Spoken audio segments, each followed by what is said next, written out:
ونعوذ بالله من شرور أنفسنا ومن سيئات أعمالنا من يهده الله فلا مضل له ومن يضلل فلا هادي له ونشهد أن لا إله إلا الله وحده لا شريك له ونشهد أن محمدًا عبده ورسوله صلى الله تعالى عليه وعلى آله وأصحابه وبارك وسلم تسليمًا كثيرًا كثيرًا أما بعد فأعوذ بالله من الشيطان الرجيم بسم الله الرحمن الرحيم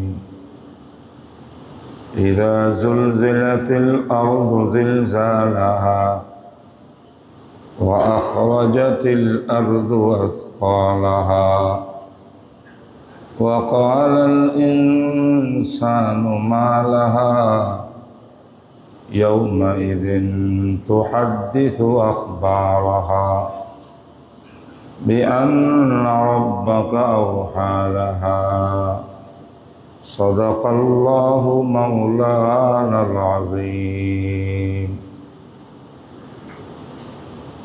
الحمد لله মহাপ্রভুর দরবারে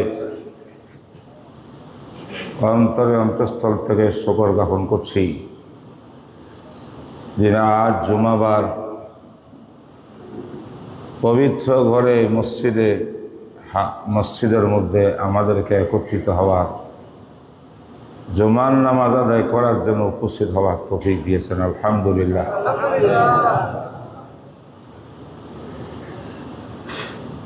আমি সফর থেকে আসার পরে ধারাবাহিক কোনো বিষয়বস্তুর মধ্যে কথা শুরু করতে পারি নাই। আমাদের মসজিদ সংক্রান্ত কিছু বিষয় ছিল, আপনাদের খাদমতে মসজিদের ফজিলত, মসজিদ নির্মাণের ফজিলত, মসজিদে অংশগ্রহণ করার ফজিলতের ব্যাপারে কথা বলছি। আমি আশা করব কোরআন হাদিস থেকে যা আলোচনা করেছি এত দলিল প্রমাণের দরকার হয় না। আল্লাহর ঘর নির্মাণ করব, যারা নির্মাণ করতে পারবেন, এই নির্মাণে অংশগ্রহণ করতে পারবেন, তারা হাতে ইব্রাহিম আলাইহিসসালাতু ওয়াসসালাম ওনার সন্তান ইসমাইল আলাইহিসসালাতু ওয়াসসালামের ভূমিকায় অবতীর্ণ হবে। আল্লাহ তো ইব্রাহিম নবীকে বলছিলেন বানাও, ওনার মাধ্যমে কিয়ামত পর্যন্ত আমাদের সবাইকে বলছেন বানাও, মসজিদ বানাও। শান্তির জায়গা পৃথিবীতে মসজিদ। মসজিদ থেকে পবিত্র জমিন, এই জমিন পৃথিবীর ভিতরে আর কোনো স্থান নাই। মসজিদে আসলে দিলের প্রশান্তি আসে, উল্টাপাল্টা চিন্তাধারা অনেকটা কমে যায়। বাহিরে আপনি যেখানে যাবেন টেনশন আর টেনশন, ঘরে বসলেও কিন্তু খুব একটা শান্তি নেই। এই খবর এই খবর, ফ্যামিলির খবর, ওখানে এই হয়েছে ওখানে সে হয়েছে, সব সেটা পেরেশানির একটা অবস্থা থাকতে হয়। আর অফিসে গেলে তো কোনো কথাই নেই।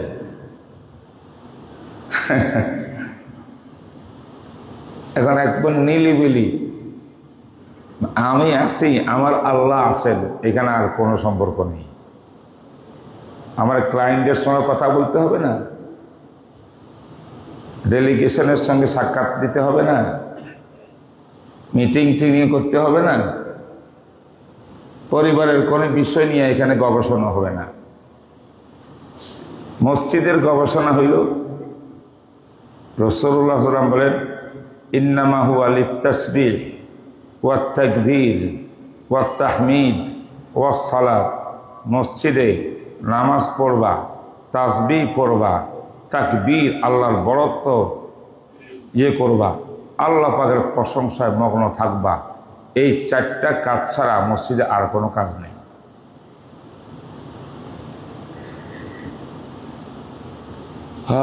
খায়রুল বুকায়ে মাসাজিদুহা ওয়া শাররুল বুকায়ে আসওয়াকুহা।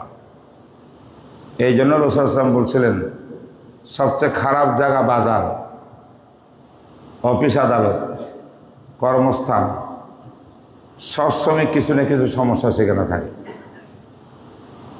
সবচেয়ে বেস্ট জমিন, স্থান মসজিদ। ঢুকবেন, বিসমিল্লাহ ওয়াসসালাতু ওয়াসসালামু আলা রাসূলিল্লাহ, আল্লাহুম্মা ইফতাহ লি আবওয়াব রাহমাতিক। বিসমিল্লাহ পড়বেন, দরুদ শরীফ পড়বেন, দোয়াটা পড়বেন। পড়ছি কিনা আমরা সবাই? মসজিদে প্রবেশ করতে কি পড়ছি? বিসমিল্লাহ বলেন, বিসমিল্লাহ ওয়াসসালাতু ওয়াসসালামু আলা রাসূলিল্লাহ, আল্লাহুম্মা ইফতাহ লি আবওয়াব রাহমাতিক। হে মাবুদ, হে আল্লাহ, এই প্রবেশ করতেছি, ডান পাও দিচ্ছি, আপনার সমস্ত রহমতের দরজাগুলো আমাদের উপর খুলে দেন।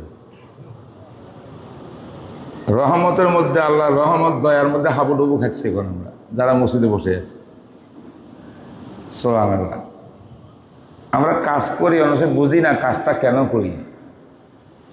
মসজিদে ঠিক মতো আসি, মসজিদে বসি, নামাজ পড়ে আবার চলে যাই। কোন অবস্থা কি হচ্ছে এটা আমাদের কিন্তু মাথায় থাকে না। যে বসে আছেন আপনারা, আবার কেউ কেউ মাসের নামাজও পড়তেছে। উত্তম ছিল নামাজিরা নামাজ পড়ে এক কোনায় গিয়া এরপরে এখানে মজমার মধ্যে আসে শরীক হবে। শরীয়তের বিধান এইটা। আর মাঝখানে তারা এখানে নামাজ পড়তেছেন, আমি বয়ান করতেছি, এত লোক বয়ান শুনতেছে, এইটা মুনাসেব না। এটা আমরা জানি না বলে করি, জানলে কিন্তু এটা করতাম না। এই যে কোনায় কত জায়গা আছে, বারান্দা জায়গা আছে, 2 রাকাত পড়ে আপনি আসেন, এখানে বসেন, দিনের কথা কোরআন হাদিস থেকে শুনেন। আমাদের সবচেয়ে বড় অভাব নলেজ, নলেজ, নলেজ। ইসলামের নলেজ নাই, বিদ্যা নাই। থাকলে কিন্তু আমাদের জীবনটাও অন্যরকম হইত। আল্লাহ আমাকে তৌফিক দান করুক, আমার ভাইদেরকে, আমাদের সবাইকে। আল্লাহ, আজকে তো মনে করছিলাম মসজিদে আসতে পারবো কিনা, আপনারা আসতে পারবেন কিনা আল্লাহ জানেন। যে ভূমিকম্প হয়েছে, আমি আমার 63 বছর হায়াতে, ছোটবেলা তো অনুভব ছিল না, বড় হওয়ার থেকে নিয়ে ধরেন 53 বছর হায়াত, আমি এরকম ভূমিকম্প আর কোনোদিন দেখিনি। আলহেরা টাওয়ার, কুড়াতলি আমার বাসা, বিশাল বিল্ডিং, 11 তলা, 18 কাঠা জমিনের উপরে। আমার মনে হচ্ছিল যে ছাদ ভেঙ্গে এখনই শেষ হয়ে যাচ্ছি আমরা। এত কঠিনভাবে ভূমিকম্প আজকে আমি দেখছি। আল্লাহ হেফাজত করেন আমাদের সবাইকে। শুধু আমার বিল্ডিং না, সারা ঢাকা শহর, পুরা বাংলাদেশ, মনে হচ্ছে ঢাকায় খুব বেশি হয়েছে। কারণ ঢাকা তো হলো জনসমাগমের শহর, জনসমুদ্র, জনসমাগম যেখানে থাকে গুণাও সেখানে বেশি হয়। আজকে আমার ভাইরা ইঞ্জিনিয়ার, যারা জ্যোতিষ বিজ্ঞানিক, তারা বলে, জি জানাব, আপনি মিম্বরে বসে কি বলবেন, এটা আমরাই জানি, সৌরবিজ্ঞান নিয়ে গবেষণা আমরা করি, কখন ভূমিকম্প হবে, কেন হয়, এটা আমরা জানি, নর্মাল একটা অবস্থা, এটা কোনো প্রবলেম না। আমি বলবো, আমার বন্ধুরা, এই ধারণায় যারা আছো, তোমরা ভুলের মধ্যে আসো, ভুলের মধ্যে আসো। তোমার মাবুদ আল্লাহ, জমিন আসমান যিনি সৃষ্টি করেছেন, তার নির্দেশেই, তার হুকুমেই ভূমিকম্প হয়েছে। বাহ্যিক কারণ অন্য কিছু থাকতে পারে, আসল কারণ আমার আল্লাহ করাইছেন। এখানে এই আকীদা আমার না থাকলে আমি মুসলমান না। ভাই হাদিস শরীফের মধ্যে আছে, কোরআনের আয়াত পড়লাম আমি, সূরা জিলজাল, ইযা যুলজিলাতিল আরযু জিলজালাহা। তবে সূরা জিলজালের ভিতরে যে জালজালার কথা আছে, ভূমিকম্প, কিয়ামতের সময়ের কথা আছে। এটা আজকে একটা ছোটখাটো কিয়ামত হয়ে গেছে বাংলাদেশে। এটা ভূমিকা, সাবধানতা, সাবধান হয়ে যাও বান্দা, গুনাহ ছাড়ো, গুনাহ ছাড়ো। আল্লাহ বলেন নিশ্চিতভাবে মানুষের গুনাহের কারণে জমিনে জালজালা সৃষ্টি হয়, আমি করি। ভূমিকম্প হয়, আমি দেই। কিছু আসবাব উপকরণ সেটাও থাকে, এটাও আমার আন্ডারে চলে। এই জমিনের উপরে 3 প্রকারের বস্তু থাকে। বৈজ্ঞানিকরা বলে সবসময় একটা আরেকটার সঙ্গে একটু বা সংঘর্ষ করে, একটা বাড়ি দেয়, বাড়ার পরে একটু কম্পন সৃষ্টি হতে পারে। এটা বিকটভাবে যখন হবে ভূমিকম্প হবে। বৈজ্ঞানিকরা বলেন এটা প্রকৃতির অবস্থায় এরকম, এটা নতুন কোনো বলার গবেষণা করার বিষয় না। আহারে, প্রকৃতিটাও আল্লাহর আন্ডারে, আল্লাহর হুকুম দ্বারা কিছুই হয় না।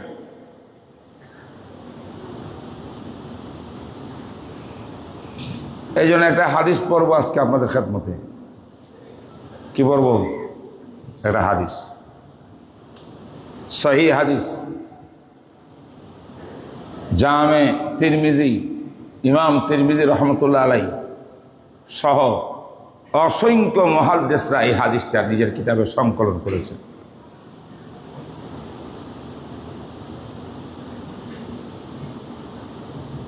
এই হাদিসের ভিতরে 15টা মানব জাতির অপরাধের কথা উল্লেখ আছে।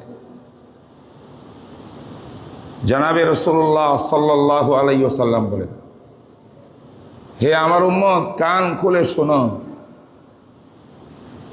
হাদিসটা বর্ণনা করছেন অনেক সাহাবী, তার মধ্যে একজন আলী ইবনে আবি তালেব রাদিয়াল্লাহু আনহু। জনাবে রাসূলুল্লাহ সাল্লাল্লাহু আলাইহি ওয়াসাল্লাম ফরমান,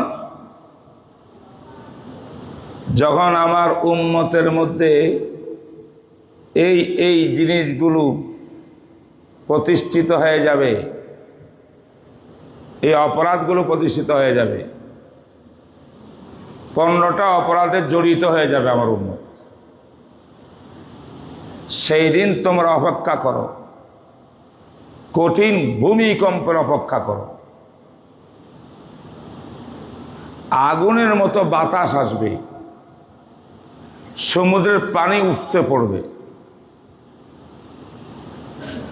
জমিন ফাটবে, মানুষ মাটির ভিতরে ধসে যাবে, খাসপান, মাঝখান মানুষের চেহারা সুরত পরিবর্তন হয়ে যাবে। মানুষ পশু আর বানর হবে না। এটা আমার নবীর দোয়া। আমাদের শেষ নবীর উম্মতের জন্য নবী ইসলাম দোয়া করছেন যে আল্লাহ, অতীতের উম্মত এরকম হয়েছে, অনেক মানুষকে বান্দর বানিয়ে ফেলছেন আপনি গুনার কারণে, আমার উম্মতকে আযাবটা দিয়েন না। আল্লাহ তাআলা কবুল করছেন। চেহারা এটাই থাকবে, চেহারার ভিতরে নূর থাকবে না। দুনিয়ার সব নাজ নিয়ামত আমার মধ্যে থাকবে, অর্থের কোনো কমতি নাই, গাড়ির কোনো অভাব নাই, বাড়ির কোনো অভাব নাই, ফুর্তি আনন্দের কোনো অভাব নাই, এরপরেও মনের ভিতরে প্রশান্তি নাই, টেনশন আর টেনশন, পেরেশানি আর পেরেশান। এটা ভিতরের পরিবর্তন, চেহারার মধ্যে পরিবর্তন হবে, মাঝখান। আর কি হবে? কালফান। এমন হইতে পারে আকাশ থেকে বৃষ্টির মতো পাথর নিক্ষিপ্ত হবে জমিনে, পাথর মারবেন আল্লাহ পাক, পাথরের বৃষ্টি হবে।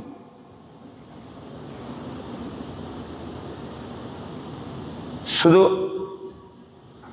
আযাব একটা না, তাতাতাবা, তসবির দানা রশি ছিঁড়ে গেলে একটা মুহূর্তের মধ্যে একটা পর একটা পড়তেই থাকে নিচের দিকে, সব শেষ। একটার পর একটা আযাব আল্লাহর পক্ষে আসতে থাকবে, অপেক্ষা করো যদি 15টা অপরাধ তোমাদের মধ্যে সংঘটিত হয়। ভূমিকম্প কেন হয়? এই হাদিসের ভাষ্য অনুযায়ী মুহাম্মদ রাসূলুল্লাহ সাল্লাল্লাহু আলাইহি ওয়াসাল্লাম বলেন, গুনাহ অপরাধের কারণে হয়। আজকে জুমার দিনে অনেক কিছু বলা সম্ভব না, দুই একটা আরজ করি আমি।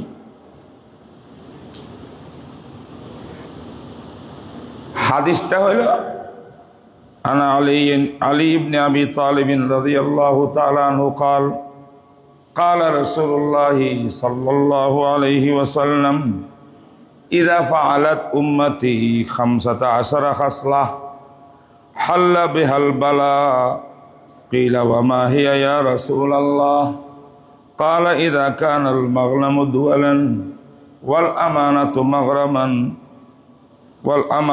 مغنما والزكاة مغنما وأطاع الرجل زوجته وعق أمه وبر بصديقه وجفى أباه وارتفعت الأصوات في المساجد وكان زعيم القوم أرذلهم وأقيم الرجل مخافة شره وحذفت الخمور ولبس الحرير واتخذت القيان والمعازف وألأن آخر هذه الأمة أولها فليرتقبوا عند ذلك ريحا حمراء أو خصفا أو مسقا أو قذفا وآيات تتابع كنظام بال قطع سلكه فتتابع أو كما قال النبي عليه الصلاة والسلام رواه الإمام الترمذي رحمه الله تعالى وقال هذا حديث حسن صحيح।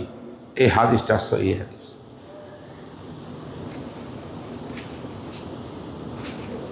এই হাদিসের ভিতরে নবী আলাইহিস সালাম 15টা অপরাধের কথা বলছেন।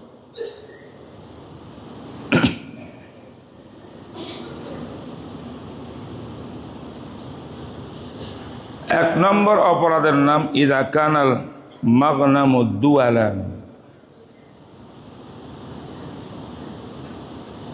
মাগনাম বলা হয় গনিমতের মাল। আমি আপনাকে হাদিস শোনাইতেছি, তার মানে বিষয়গুলো ইসলামী বিষয়, শরীয়তের বিষয়। আমাদের নবীজি ছোট বড়